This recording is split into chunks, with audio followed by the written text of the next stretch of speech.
Segundito, dame ver qué más tenemos por aquí. Creo que se nos está uniendo Daniela Gallegos. ¿Daniela es de tu edición?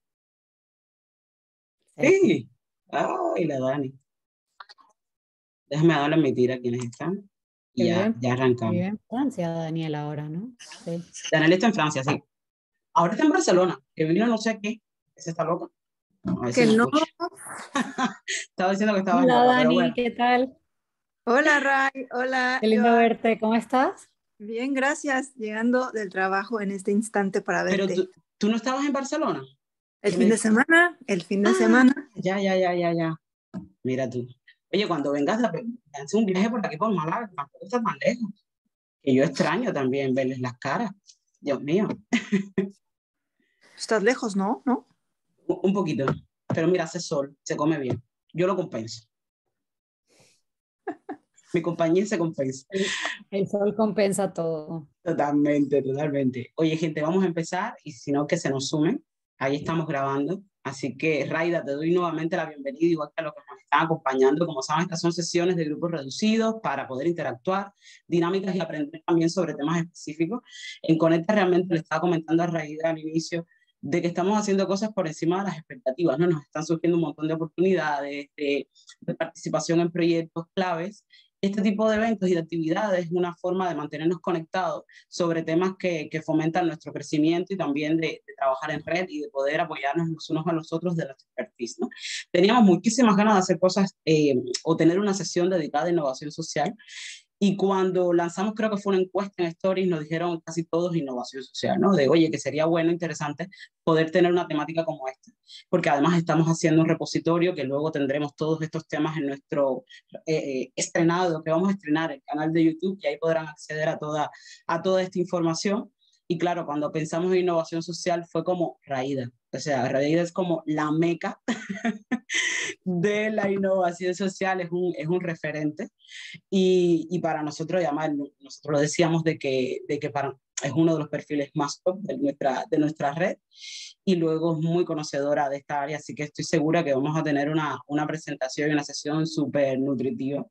Raida, yo dejo que te presentes tú, porque si te presento yo que me empiezo a emocionar, ¿sabes? O sea, empezamos en media hora, porque yo soy así. Perfecto. De verdad es un gusto tenerte por acá. Eh, un placer, además que hemos estado moviendo la fecha como 3 veces y que, bueno, finalmente hemos estado ya en este evento. Gracias a todos por estar. Adelante, Raida. Te mando un abrazo. Gracias, muchísimas gracias, Joha, por la presentación y por la invitación. Un placer compartir con quienes están online y con quienes luego verán esto en la grabación. Y bueno, vamos a adentrarnos de uno en este tema. Y este tema es como, este es como la nueva, el nuevo triángulo de las Bermudas, es el tema de innovación, ¿no? Porque hablamos y hablamos y es un concepto que lo metemos en todas partes y lo escuchamos en todas partes, pero ¿qué es eso de innovación? Y más allá nos vamos a adentrar en uno que tiene nombre y apellido, innovación social. Entonces yo para precisamente esta presentación, lo que quiero hacer, bueno, primero presentarme y luego contarles un poco sobre la estructura de la presentación. Mi nombre es Raida Maná, he tenido la fortuna y la sigo teniendo de trabajar en temas de innovación social, lo he hecho por más de 15 años, desde roles tanto en organizaciones internacionales como en mis propios emprendimientos, con una fortaleza en el tema de desarrollo de proyectos y el tema del storytelling, ¿no? La narrativa de la innovación social. Eh, Trabajo ahora mismo con un par de organizaciones internacionales que se dedican a la promoción del trabajo voluntario en todas sus formas, tanto en el mundo como específicamente en Latinoamérica. Soy cofundadora de una firma que trabaja en proyectos de innovación social que se llama SocialBAT. Y luego he sido y sigo siendo voluntaria en varias iniciativas precisamente porque creo que en las alianzas estratégicas es en donde está la fuerza de estos temas, ¿no?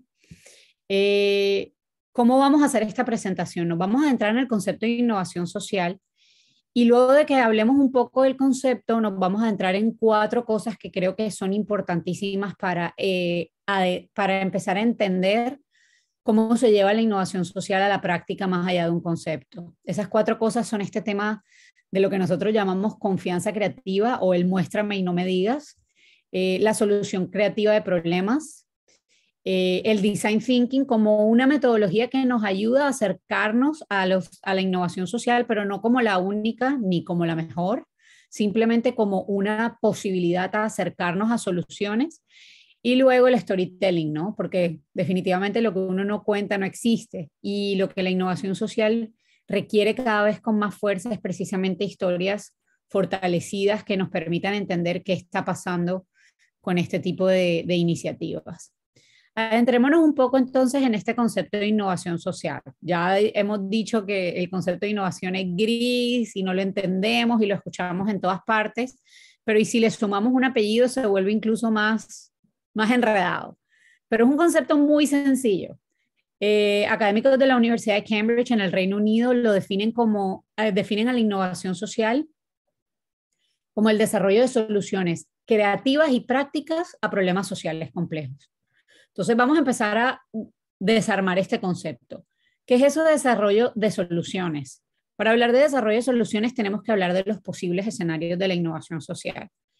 Y desde la propuesta de la Universidad de Cambridge hablamos de 3 escenarios. El primero es el emprendimiento social. ¿Qué quiere decir emprendimiento social?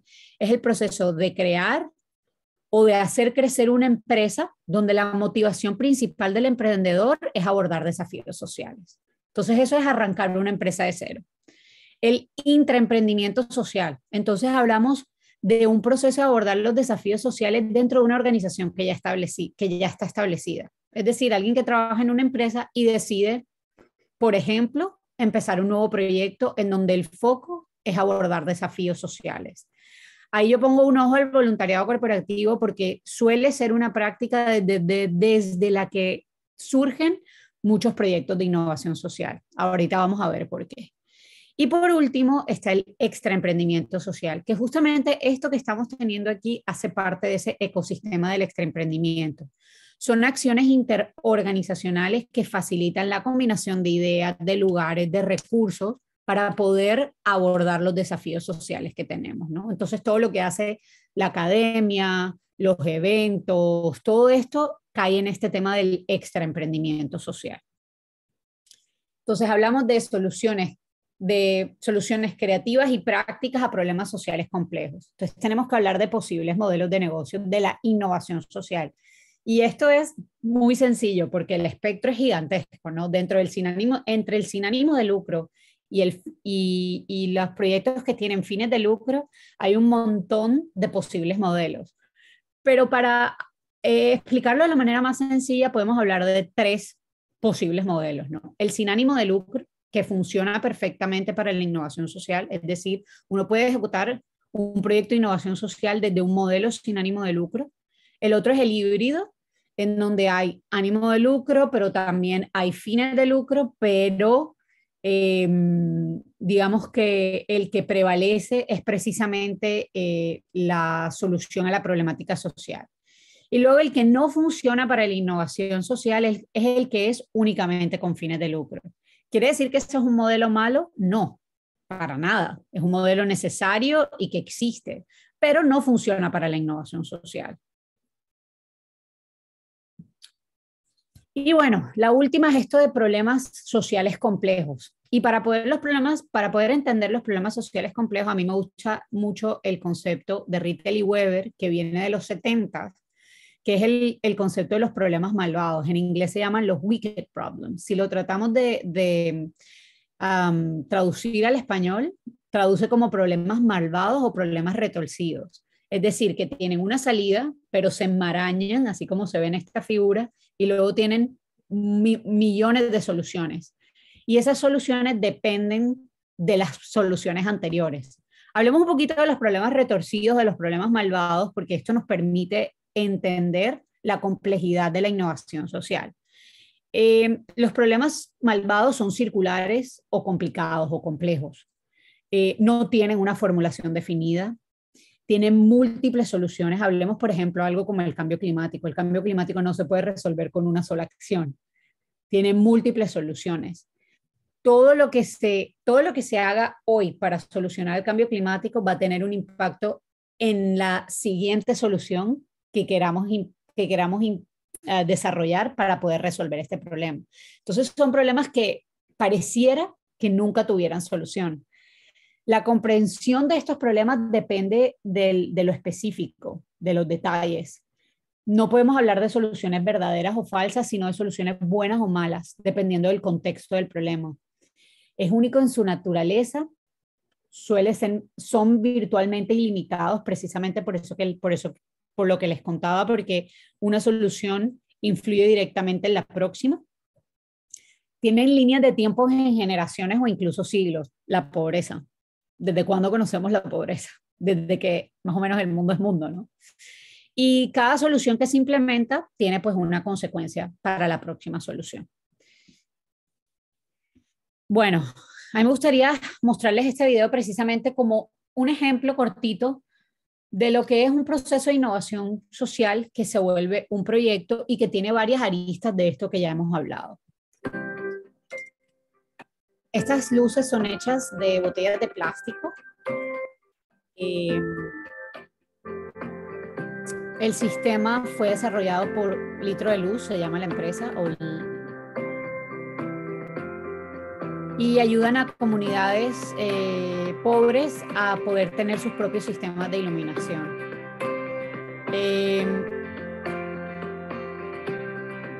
Básicamente lo que funciona es que las botellas se llenan con agua y cloro, bleach, y son ubicadas en los techos de las casas en donde se pueden cargar con el sol. Y cuando se destapan, pues ofrecen la carga de luz.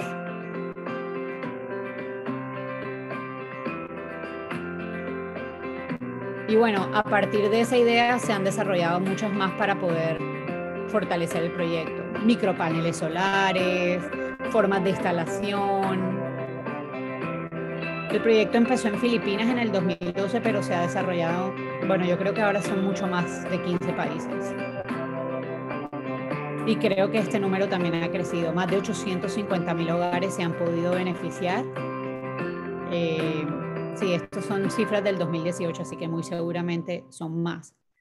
Pero algo tan sencillo, aquí voy a cambiar la diapositiva, algo tan sencillo como cloro en una botella de agua. El tema es en dónde lo implementamos, cómo lo implementamos y a quién estamos solucionando el problema, ¿no? ¿Qué tiene que pasar para que una innovación suceda? Hay 3 cosas que se tienen que responder. La primera es qué desea la gente, es decir, qué es atractivo para el humano. La segunda es qué es técnica y organizacionalmente posible. Estamos hablando de factibilidad. A veces queremos subir a la luna, pero eso no es ni técnica ni organizacionalmente posible. ¿Y qué es financieramente viable? ¿Qué recursos tenemos para poder ejecutar los proyectos? Cuando esas 3 cosas se unen, se da ese punto dulce, que es lo que llamamos innovación. Adentrémonos entonces en estas 4 cosas que yo les hablaba al comienzo, que a nosotros desde la empresa, desde Socialback, nos parecen importantes reconocer y reflexionar cuando pensamos en temas de innovación social. Y el primero es el tema de la confianza creativa, porque si vieron en la definición que incluso nos dan los académicos, están hablando de soluciones creativas y prácticas. O sea, en la misma definición de innovación social estamos hablando de creatividad.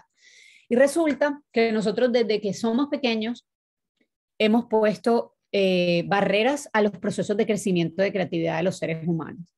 Más o menos cuando tienes 4 o 5 años tendrás una profesora que te dirá que no sabes dibujar, o que tú eres mejor para las matemáticas que para la música, o que mejor te quedes danzando porque definitivamente lo de la ciencia no es lo tuyo.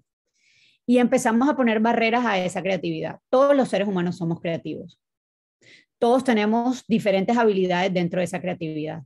Y así como un músculo, las habilidades creativas crecen cuando se ponen en práctica. En ese sentido, la innovación es a las organizaciones sociales, es a las organizaciones lo que la creatividad es a los seres humanos. Si los seres humanos somos creativos y nos volvemos más creativos entre más practicamos, todas las organizaciones tienen el potencial de ser innovadoras y serán más innovadoras entre más se adentren en estos procesos. El segundo tema que para nosotros es muy importante es los procesos que nos ayudan a entender cómo llevar una innovación social de una idea o de un contexto o de un entendimiento a una realidad. Y para eso nosotros hablamos de procesos de pensamiento de diseño, o lo que se conoce en inglés como design thinking. ¿Es la única metodología? No. ¿Es la mejor? No. Es simplemente un acercamiento a poder desarrollar proyectos concretos. ¿Por qué nos gusta a nosotros el tema del pensamiento creativo? Porque pone en el centro a los seres humanos. El design thinking es un proceso que, centrado en los seres humanos, busca la colaboración para solucionar problemas de forma creativa y práctica. Como proceso, el design thinking nos habla de varias etapas. El tema de generar empatía. ¿Por qué? Porque estamos poniendo en el centro a los seres humanos. No vamos a poder desarrollar ni un proceso de innovación social si creemos que estamos sentados en la oficina, vamos a poder tener un momento eureka y nos va a llegar la solución a nuestras cabezas.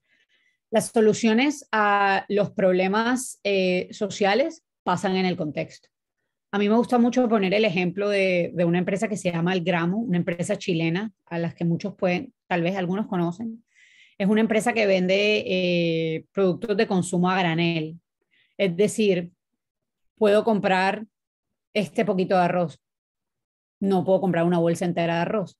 Entonces hay máquinas dispensadoras que te dan el poquito de arroz que necesitas, o hay tiendas que en las que tú llevas tu potecito y te dan el poquito de arroz que puedes pagar.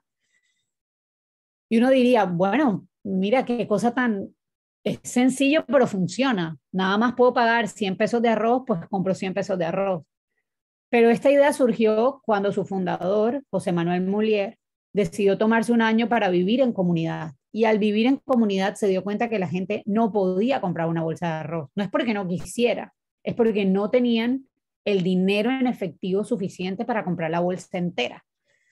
Entonces, esto de la empatía es el centro de los procesos de pensamiento y diseño. No podemos idear sentados en la oficina.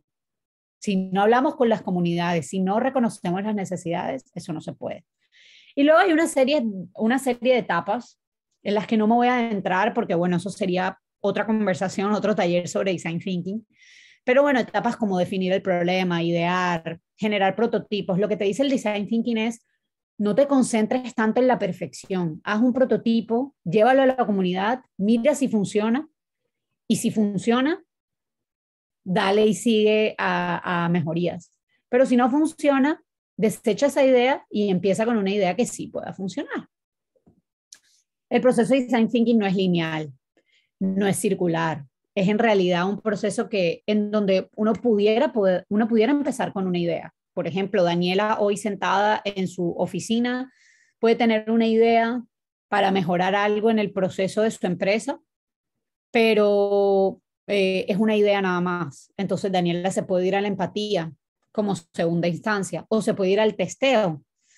Lo importante es reconocer que existen estas herramientas. El Design Thinking tiene una serie de herramientas que nos permite adentrarnos en cada una de estas etapas para poder ir desarrollando el producto o servicio que queramos probar. Y lo más importante para mí del proceso de Design Thinking es la formulación de la pregunta. Porque a veces nos concentramos mucho en el producto o en la idea y nos olvidamos que tenemos que plantear preguntas que de verdad tengan soluciones alrededor de los beneficios de quienes queremos servir. Todas las preguntas de los desafíos de pensamiento y diseño se plantean desde 3 palabras y es ¿cómo podríamos nosotros? ¿Por qué? Porque la palabra cómo nos dice que el problema tiene una solución o varias soluciones concretas. El podríamos nos dice que es realmente viable resolver el problema y el nosotros que las soluciones son solamente posibles cuando trabajamos colectivamente. Ni un gran creador es un creador en solitario. Nosotros creamos desde el colectivo. Y bueno, el otro tema, ya casi cerrando para llegar al storytelling, es el tema de la solución creativa de problemas. Ya hablamos de cómo definir, ya hablamos del tema de empatizar, y ahora nos vamos a meter más en ese proceso de ideación que hace parte de esa línea del design thinking. La solución creativa de problemas requiere que nosotros entendamos que hay claves en cada uno de los contextos que nos permiten dar soluciones creativas. A mí me gusta ponerles este ejemplo. Yo creo que muchos de ustedes conocen esta máquina, ¿no? Una máquina que para muchos es aterradora, que desafortunadamente quienes han tenido que hacerse un examen en esta máquina es porque tienen un miedo. El creador de esta máquina, uno de los creadores de esta máquina es Doug Dietz. Él trabajaba para General Electric y ellos tuvieron varios pilotos, varias sesiones pilotos para probar la máquina. Todas las personas que la usaban tenían miedo, pero él cayó en terror cuando un niño tuvo que usar esta máquina. Y eso se volvió, bueno, una historia de aquellas. Le estás pidiendo a un niño que se quede quieto, que lo vas a meter más o menos en un monstruo. Imagínense en el miedo que puede tener. Duke entonces se acercó al Museo de Niños en California, creo que es el Museo de San Francisco, precisamente para empezar a entender cómo podrían hacer de esta máquina algo más amigable. Y a Doug le dijeron, es que el problema no está en la máquina tiene que hacer lo que tiene que hacer y no la puedes cambiar, porque si la cambias ya es otro producto. El problema está en la experiencia. Y esto fue lo que crearon los expertos del museo. Dijeron, nosotros tenemos que hacer que los niños entren a una experiencia en el momento en que desafortunadamente tienen que hacerse estos exámenes porque tienen un riesgo de alguna enfermedad. Entonces lo que hicieron es pilotear precisamente varias historias, ¿no? Esta es la de la búsqueda del tesoro. Entras a la clínica, te dan una búsqueda del tesoro, te recibe la enfermera disfrazada de pirata, te dice cuando llegues a la máquina te tienes que quedar muy quieto porque aquí está el cocodrilo y cuando llegues a la otra parte vas a tener la otra pista, etcétera, etcétera, etcétera. Y esto es más o menos cómo se ve en la realidad. Lo que Doug dijo cuando esto pasó, Doug decía, ahora sí entiendo para qué sirve mi producto, ¿no? Ya no estoy generando miedo, estoy generando una experiencia. ¿Cómo solucionaron el problema? Pues conociendo esos insights o conociendo esas claves del contexto. ¿Cómo llegamos a esos insights? Haciéndonos preguntas. ¿Qué harías si fueras ellos? ¿Qué te gustaría? ¿Qué necesitas? Y escuchando a la gente, no tú planteando las respuestas, escuchando las respuestas de las personas. ¿Qué esperarías de un producto o servicio? ¿Cómo se puede mejorar tu vida con ese producto o servicio? Y bueno, para cerrar, cuando llegamos a estos alcances de estas soluciones, tenemos que contarlas. Sobre todo en temas de innovación social, en donde el fin no es el lucro, el fin es la mejora de la calidad de vida de las personas. Cada vez más necesitamos historias que estén construidas alrededor de esa mejora de la calidad de vida de las personas. Toda innovación inicia con una historia y toda innovación cierra con una historia. La historia es lo que fortalece la posibilidad de innovar y de hacer crecer el mensaje. Yo justamente me dediqué en mis estudios de maestría en la Universidad de Cambridge, mis estudios de maestría de innovación social, a analizar un poco ese storytelling y cómo el storytelling sirve como una herramienta para generar innovación. Y bueno, esto es un cuadro en donde lo que hice es, utilizando un modelo de una ONG colombiana, hice como una fragmentación de todas sus herramientas de comunicación y qué objetivos les permitían cumplir. Y salió este modelo, ¿no? Este modelo que nos dice que la historia entre más personal y más conectada a los beneficiarios, pues más posibles soluciones y más posibles beneficios nos va a dar para el desarrollo de nuestros procesos de innovación social. Entonces hablamos, por ejemplo, de la personificación, hablar de personas y no hablar de, cuando dicen 35 heridos, ¿eso qué significa? ¿Quiénes son estas personas? Eso es por poner simplemente un ejemplo, pero cuando hablamos de la audiencia, el beneficiario y el donante deben tener una relación. El donante debe entender cómo beneficia al otro y la comunidad debe entender quién está donando. Y esto está un poco amarrado a todos estos temas de filantropía colectiva, a todos estos temas en donde hoy en día los ciudadanos participamos y estamos conectados cívicamente con muchas formas, ¿no? A todo este tema del uso de redes sociales, medios tradicionales, en donde las herramientas de comunicación nos permiten precisamente contar historias sólidas, ¿no? Empezar a poner a los donantes como protagonistas, demostrar que hay impacto. Debemos contar en nuestras historias cuáles son los impactos que se realizan desde la innovación social. Tu historia tiene vida. Y me gusta cerrar precisamente con esto. Esto es un modelo de Nancy Duarte y Patty Sánchez que salió en el Harvard Business Review, en donde nos dicen, ellas hablan de cómo crear un movimiento, ¿no? Y lo hablan desde el contar una historia.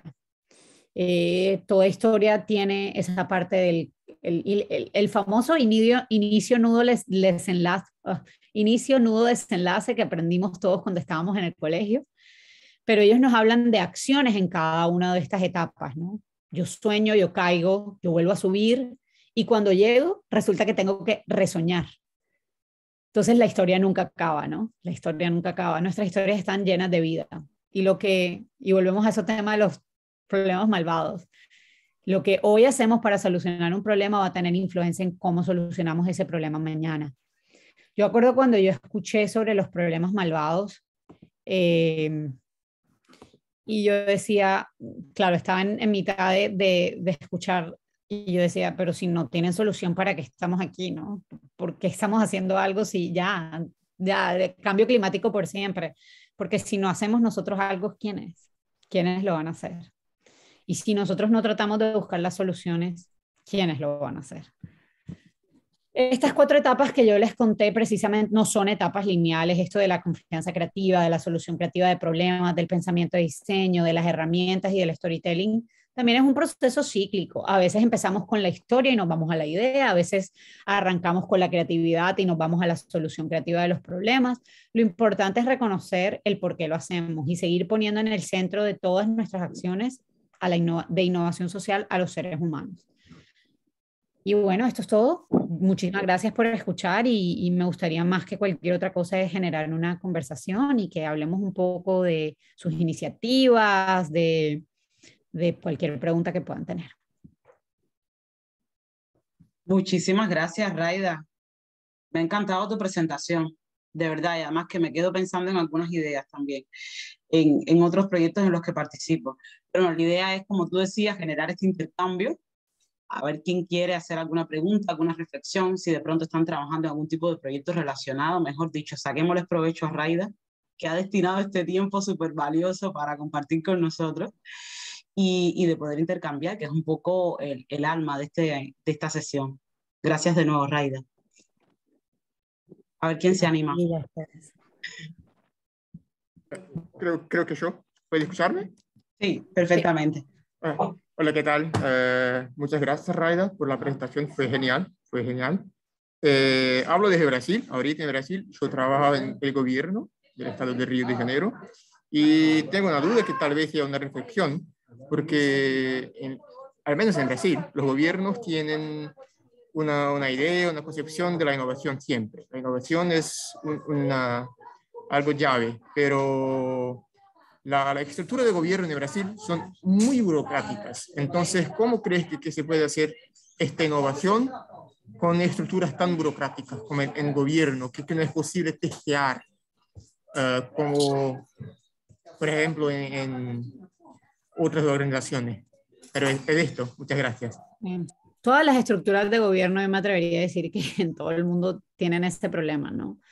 Obviamente hay ejemplos, sobre todo en los gobiernos europeos, en donde han posibilitado procesos de creación colectiva. Gobiernos como Holanda, Dinamarca, tienen este tema de laboratorios colectivos de ideación alrededor de problemáticas sociales. En Latinoamérica tenemos unos buenos ejemplos. Yo no creo que la innovación social pueda suceder solamente liderada por el gobierno. Yo creo que el gobierno tiene que trabajar en alianza. Y es ahí en donde de pronto esa burocracia puede romper un poco, ¿no? La innovación social se ve truncada con los procesos burocráticos, porque no permiten precisamente esa construcción cíclica, ¿no? Y esa construcción con niveles. En Colombia tuvimos un par de buenos ejemplos de agencias de gobierno que intentaron hacer cosas buenas y lograron incluso muy buenos resultados. Estoy hablando de la ANSPE, la Agencia de la Superación para la Pobreza Extrema, que contrató a grupos de expertos para que fueran al contexto, vivieran con las comunidades por un tiempo y pudieran tratar de desarrollar soluciones a los problemas sociales que tenían. En algunos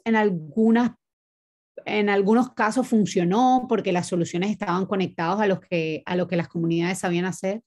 En otros no funcionó porque creo que a veces cuando un externo entra a una realidad que no es la suya, cree poder proponer cosas que van a servir, que van a funcionar en el tiempo y resulta que si una comunidad no sabe hacer contabilidad, pues no le puedes pedir que tengan una empresa un día para el otro, ¿no? Entonces, bueno, con el tema de los gobiernos, yo me atrevería a decir que lo primero que hay que tener es disposición. Lo segundo que hay que tener es gente que sepa de lo que está trabajando dentro de los gobiernos. Esto no se lo puedes dar al ministro de Salud. El ministro de Salud, si va a trabajar en estos temas de desarrollo creativa de problemas, tiene que conectarse con gente que ha trabajado en esto. Hay que escuchar a la comunidad y eso se tiene que hacer en alianzas. Yo a veces escucho mucha detracción a las organizaciones de la sociedad civil o a las organizaciones sin ánimo de lucro, ¿no? Es que ustedes viven de lo que les dan, pero es que nadie conoce las comunidades como las organizaciones sin ánimo de lucro. Nadie. Y eso lo vivimos en la pandemia. Cuando las comunidades estaban muriendo y cuando no tenían acceso a nada, las organizaciones sin ánimo de lucro sabían dónde estaban, qué necesitaban, cómo llegar. Entonces yo creo que para el tema de los gobiernos, alianzas estratégicas, voluntad de escuchar a las comunidades y yo creo que el tema de hacer acciones pilotos, por eso nosotros hablamos mucho del proceso de design thinking, porque es un tema que te permite, óyeme, funcionó, seguimos, no funcionó, cambiamos, ¿no? Eso. Pero sí, Mateus, creo que lo que me dijiste más que una pregunta es una reflexión y coincido contigo, ¿eh? Es difícil navegar esos procesos burocráticos. ¿Puedo? Bien. Claro, Dani. Y yo me quedé pensando más allá de, ok, ¿cómo accionar? Si tengo esta parte de los gobiernos, las alianzas, yo como ente particular y posiblemente en una fundación, ¿cómo veo ese tema de participar para que los gobiernos en este caso quieran el testing, test and learn, el A/B testing o como queramos llamarlo, para que jale? ¿Qué se hace? Tengo cero idea. ¿Cómo funciona? Dani, lo que pasa es que yo creo que no todo el inicio no deberíamos arrancar siempre con la noción de que el gobierno es el camino por el que debemos tomar. Okay. La innovación social requiere trabajo. O sea, es un proceso que requiere tomar decisiones desde dónde lo vamos a abarcar. Entonces, yo no sé si, por ejemplo, tú tienes una comunidad a la cual conoces, de la cual sabes cuáles son sus problemáticas. Yo diría que el proceso para arrancar es precisamente dentro de lo que esa comunidad hace. Reconocer cuál es el proceso que se pueden hacer con ellos, entender si ese proceso necesita unos recursos, si se hace a través de recursos de fundación. Okay. Yo, por ejemplo, trabajo mucho con empresa privada, en donde la empresa privada ha destinado recursos para que las comunidades con las que trabajan puedan desarrollar este tipo de procesos. A veces son exitosos, a veces no. Creo que también la empresa privada a veces tiene unos objetivos que no son los más adecuados, quieren cumplir sus checkbox. Y creo que las soluciones más bonitas que nosotros hemos visto cuando hay recursos de la empresa privada o incluso recursos de la cooperación internacional, porque hay muchos recursos de la cooperación internacional para el tema de la innovación social, es cuando permiten de verdad que las soluciones vengan de las comunidades. Porque si ellos ya vienen con algo metido en la cabeza, decir, tenemos que hacer 5 proyectos, uno es de medio ambiente, y resulta que el problema de la comunidad no es el medio ambiente, sino es que no tienen comida. O el problema no es pobreza, sino es, no sé, temas de salud. Sí, ahí... Sí, por ahí va más mi pregunta, tal vez no me expresé bien. Sí, los gobiernos no estoy en el sector público, entonces no tengo como mucha noción cómo funcionan. Sí que estaba yo pensando, es a través de fundación, recursos voy a necesitar. pocos, muchos, voy a necesitar. Es más bien como no sé si es sponsorship, ¿cuáles son? Que ya me respondiste, algunas empresas cooperativas, porque soy amante del design thinking, pero yo lo aplico en el corporativo. Claro. Entonces, yo Y el design thinking nació en el corporativo, Dani. Nació del corporativo, o sea que sí.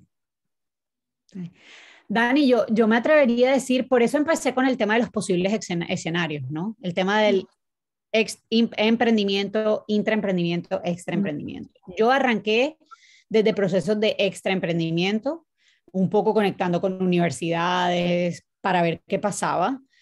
Luego arranqué con procesos de intraemprendimiento porque estando en organizaciones inicié cosas nuevas hasta que eso me ayudó a poder sentirme lo suficientemente con la confianza y con un problema suficiente para crear algo de cero.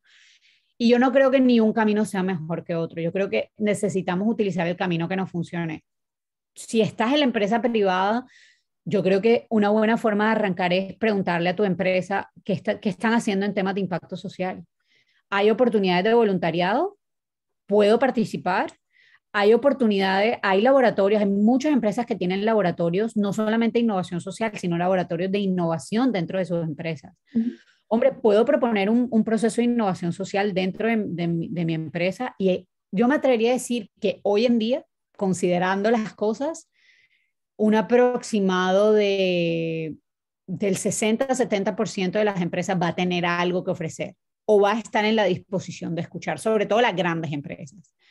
Yo arrancaría por ahí. O si tienes una comunidad con la que trabajas y es una comunidad que tiene algunos puntos que ya conoces, es empezar a buscar si hay recursos de la cooperación internacional para esos proyectos. O si hay recursos de fundaciones. Hay fundaciones que tienen muchísimos recursos, muchísimos. Nosotros lo vemos aquí, sobre todo en los Estados Unidos, se ve muchísimo. Recursos para comunidades latinas, recursos para medio ambiente, recursos. Entonces yo creo que todo depende del contexto. No sé si ya tienes algo arrancado, una comunidad que conozcas o si simplemente estás más en ese proceso de exploración. Si estás en ese proceso de exploración, vale la pena ver qué está pasando en las organizaciones en las que te mueves, ¿no? Para ver por dónde agarrarlo. Okay. Y yo siempre digo que cuando uno no sabe qué hacer, la mejor forma es servir. Y entonces también me dicen, pero es que no sé cómo hacer voluntariado. Llama a una organización que conozcas, llama a un amigo que tenga un proyecto, métete en la base de datos. España, por ejemplo, tiene una base de datos de voluntariado grandísima.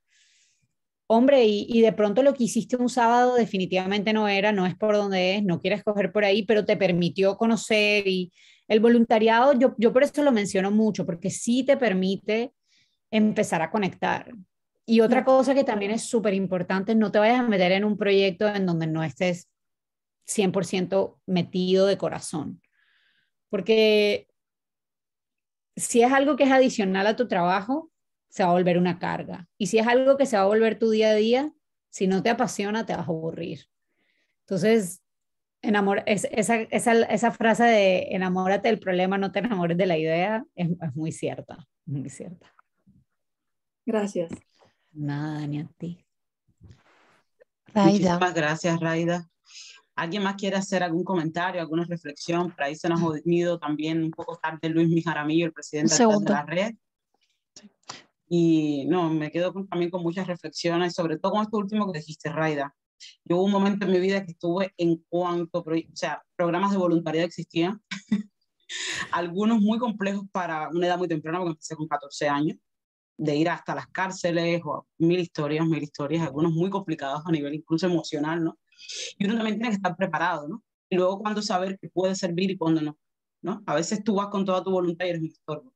Entonces es importante también en qué fase estás tú y realmente qué aportas a eso, ¿no? Que a veces no son los brazos, ¿no? Es decir, oye, vengo a ayudar, pero no una ayuda. Yo creo que es importante también hacer una reflexión sobre estos temas. Y lo que comentaba Dani también es importante, ¿no? Que es luego por dónde empiezo, sobre todo el tema de la sostenibilidad de determinados proyectos, que uno empieza con mucho empuje. Por eso esto de modelo que comentabas, que es híbrido, ¿no? Porque al final estos proyectos tienen que financiarse de alguna manera, sobre todo de cara a la sostenibilidad en el tiempo. Yo he pensado algunos cuantos, cuando vivía en Cuba y luego no teníamos cómo nosotros sostenerlo económicamente. Sí. Y se caían las expectativas de esa comunidad que tú intentabas ayudar y rebotar luego, es decir, oye, mira, esto no puede continuar porque no podemos. O sea, era un momento espantoso, ¿no? Porque no sabíamos de dónde generar esos recursos para el propio proyecto, ¿no? Y realmente la falta de conocimiento es importante en estas cosas, cuando no tienes el conocimiento de cómo hacer todos estos temas que nos estás proponiendo, ¿no? De tener un modelo, una estrategia, de cómo definirlo, de acudir a donde esté esa ayuda, donde está el expertise de las personas adecuadas que te puedan echar una mano con ello, pues la voluntad pues no basta, ¿no? Así que coincido contigo. Creo que Carmen está por ahí El levantando la mano. tema, no sé, pero el tema es sin ánimo de lucro, pero no con ánimo de pérdida. Claro. Nadie quiere, o sea, Ya. no es por ahí, no es sin ánimo de lucro porque el fin último de una organización sin ánimo de lucro no es generar lucro para que se lo repartan, para que se reparta un revenue. Es poderle pagar a la gente. Eso es una conversación que yo siempre tengo, es que la gente que trabaja en el sector social tiene que vivir y comer igual que cualquier otra persona y tiene que ganar bien y tiene que sentirse que su sueldo o que su compensación lo hace sentir orgulloso de lo que está haciendo. Suficiente con que te llevas los problemas del mundo a la cabeza todos los días para que tampoco sientas que estás siendo bien compensado. O sea, es un tema, ese tema de crecer profesionalmente dentro del sector social es importantísimo, ¿no? Y hay millones de organizaciones sin ánimo de lucro que lo que hacen es pagar buenos sueldos y que todas las organizaciones estén contentas y reinvertir. Es que ese es el tema, lo que queda no se divide como ganancias, lo que queda se reinvierte en la comunidad, lo que queda se paga en sueldos, eso es. Yo creo que tenemos una muy mala concepción de lo que es el desarrollo del sector social. El sector social debe cada vez más ser autosostenible. Incluso ya que el día escuchaba una conferencia que decía es que la filantropía no debería existir, porque existe para acabar problemas que nosotros mismos hemos creado, y es cierto. O también estos grandes conceptos de que el filántropo son los grandes millonarios. Pues no, los filántropos somos nosotros, quienes hacemos también somos nosotros, quienes damos $1 al mes, eso es ser filántropo, quienes prestan sus habilidades para servir a las comunidades, eso también es hacer filantropía. Entonces, yo definitivamente, esa sí es una batalla que siempre doy, es que no podemos vivir mal por tratando de salvar el mundo. No se puede, ¿no? Hay que sentirnos orgullosos, contentos y bueno, y avanzar. Carmen, creo que tenías la mano levantada. Sí. Hola Raida, qué gusto. Gracias por esta presentación, la verdad que muy interesante. Yo quería mencionarles un poco unos trabajos que nosotros tenemos aquí en Francia, principalmente en las ciudades del sur.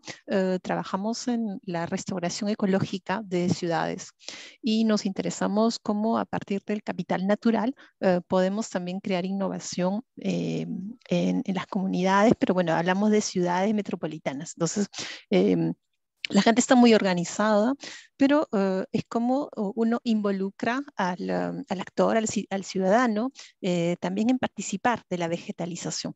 Entonces, es un poco como motivamos a que cada uno de nosotros participe en esta vegetación. Entonces, no es solamente, antes Amadeus habló de las dificultades de nuestros gobiernos en Latinoamérica, es decir, a todas las escalas podemos tener esas dificultades para motivar al ciudadano a tomar acciones directas en beneficios del colectivo, o sea, una real diferencia entre el bienestar colectivo y el bienestar individual. Entonces, no sé si ¿tienes ejemplos o has tenido oportunidad de trabajar con colectividades en materias de vegetalización, de reforestación, de servicios, un poco ese tema? No sé si puede de repente también interesarte si en algún momento te interesa trabajar sobre esos temas. Sí, me parece interesantísimo. No es mi expertise y no lo he hecho, pero conozco un par de colegas que se han metido en estos temas.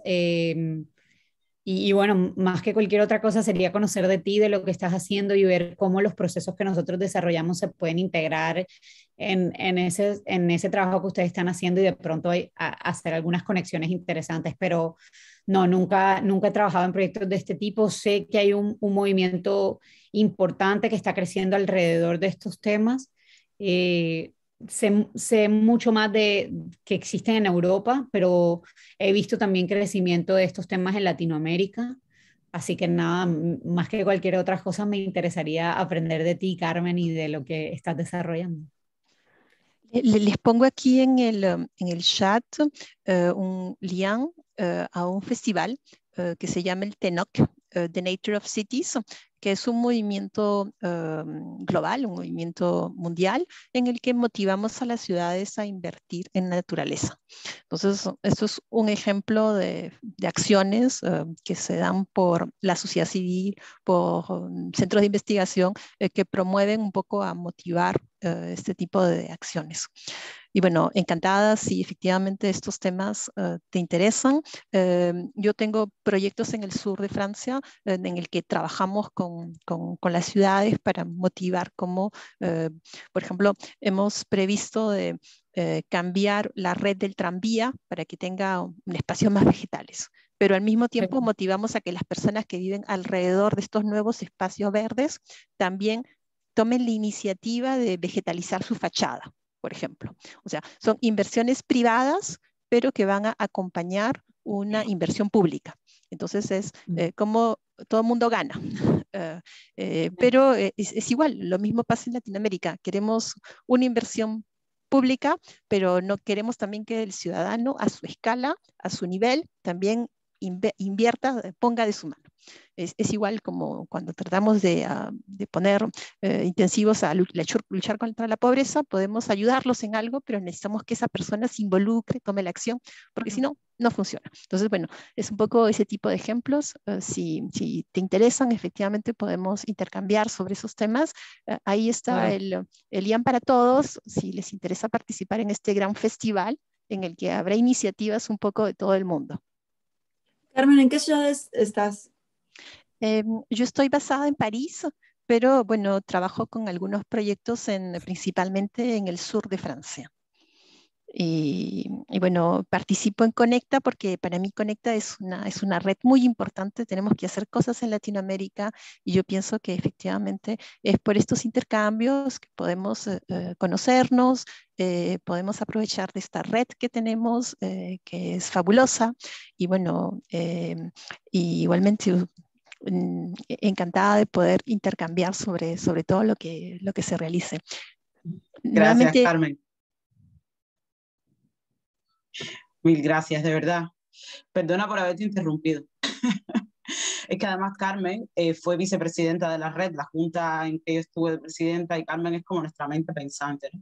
Llega un momento que es como, Carmen, ¿tú qué crees sobre este tema, no? Y de momento le salen unas ideas que es magnífico. Así que yo creo que Carmen es de esos perfiles, ¿no? Súper buenos también que tenemos en la red, que conecta un montón. Mira, Dani te preguntaba porque Dani está en Francia también. Mira tú, y a lo mejor ustedes no lo sabían, ¿no? Y es lo bueno que tienen este tipo de cosas, ¿no? Que la pandemia nos divide, pero de momento conectamos de estas maneras, ¿no? Y aunque no nos conocemos a veces muchos, ¿no? Personalmente yo no conocía a Raida. Es como, te conozco, pero no. O sea, coincidimos en los espacios virtuales, nos seguimos en todas las redes habidas y las que habrá, pero estos espacios online también nos dan la posibilidad de ponernos cara, de conocernos más profundamente, y lo comentaba yo con Luismi este fin de semana, de qué bueno sería tener más sesiones como estas o de pronto eventos donde podamos nosotros conocer más qué estamos haciendo, hacia dónde vamos, qué nos motiva y cómo podernos apoyar mutuamente. Y yo aspiro, realmente esa es, digamos, mi mayor motivación, de que estos espacios contribuyan de alguna manera a eso, ¿no? Así que yo les agradezco a ustedes infinitamente de poder participar. Muchísimas Y una gracias. cosa también que, por ejemplo, yo hoy en mi presentación lo que hice fue una visión muy general de la innovación social, pero luego tenemos que hablar de los ejemplos prácticos y de las millones de formas en las que sucede. Mateus, por ejemplo, nos hacía una reflexión del gobierno. Dani nos hacía una pregunta de cómo inicia ella, una persona que trabaja en la empresa privada. Carmen nos empieza a contar los proyectos que desarrolla, proyectos ya concretos en temas puntuales. Entonces yo creo que eso también enriquece mucho la discusión, ¿no? Que no sea solamente, bueno, sí, esto es innovación social, aquí hay formas de hacerlo, pero empezar a plantearnos estas preguntas de qué podemos hacer desde donde estamos o qué estamos haciendo, ¿no? Sí, sí. Y construyendo sobre ese punto, Ra, y llevando también un poquito a los años anteriores cuando creamos esta red, era eso. de tener de esos links que van creciendo, más bien, que no sabes cuándo comenzaron. Y voy a hacer un ejemplo súper burdo, pero interesantísimo, el tema de Raida y Joania estuvieron en el mismo lugar en Brasil en el 2012 y hoy no se conocieron. Cositas tan simples. Raida y yo somos de la misma edición, por ejemplo, amigas de hace mucho tiempo, y vivo en Montpellier, Carmen, en el sur de Francia. O sea, es como no, cíclico, que no sabes cuándo se va a juntar. Así es, totalmente. Es lo que me encanta de las redes. Tenemos creo que un mensaje por acá de Deiser, que él fue el primero que se conectó y ha tenido problemas de conexión, ha entrado y salido 2000 veces el pobre y no ha podido participar, digamos, activamente. Pero Raida, creo que ha dejado un comentario aquí para ti. Sí, vivo Es de en jóvenes el departamento del iberoamericanos. Meta, es gestor departamental de la Red Nacional de Jóvenes Rurales de Colombia, delegado del Youth Congress for Sustainable Americas y miembro oficial de la Red Internacional de Jóvenes Iberoamericanos. Está muy, muy interesado en conectar en temas de gestión de recursos, brindar herramientas para la construcción de emprendimientos que muestren las potencialidades de las comunidades y visibilizar espacios departamentales nacionales e internacionales, logrando generar ingresos e incluir diferentes sectores poblacionales. Casi nada. Sí. Casi nada, sí, no, pero bueno, yo creo que, por ejemplo, sería muy interesante también escuchar desde David qué está pasando en un lugar como el Meta, por ejemplo, el Meta, un departamento de Colombia con un contexto muy particular, muy diferente a lo que conocemos tradicionalmente en el exterior de Colombia, ¿no? Entonces, y sobre todo ese trabajo que está haciendo con esas redes, ¿no? Muy, muy chévere. Felicitaciones, David, y muy interesada en conectar en algún momento. David nos ha dejado su contacto o no, un poco Sí, para sí, luego. Sí, ya lo he dejado por acá. David, lo que vamos a hacer es anotarlo. No sé si tienes el correo nuestro también que me puedas escribir y de pronto tener una conversación más tranquilamente cuando la conexión te fluya mejor y poder intercambiar en cómo apoyarnos. O sea, es lo que te puedo ofrecer. Qué pena que no te haya funcionado, pero bueno, te hemos leído y te hemos sentido. Y te agradezco que hayas podido participar de esta manera. Mil gracias.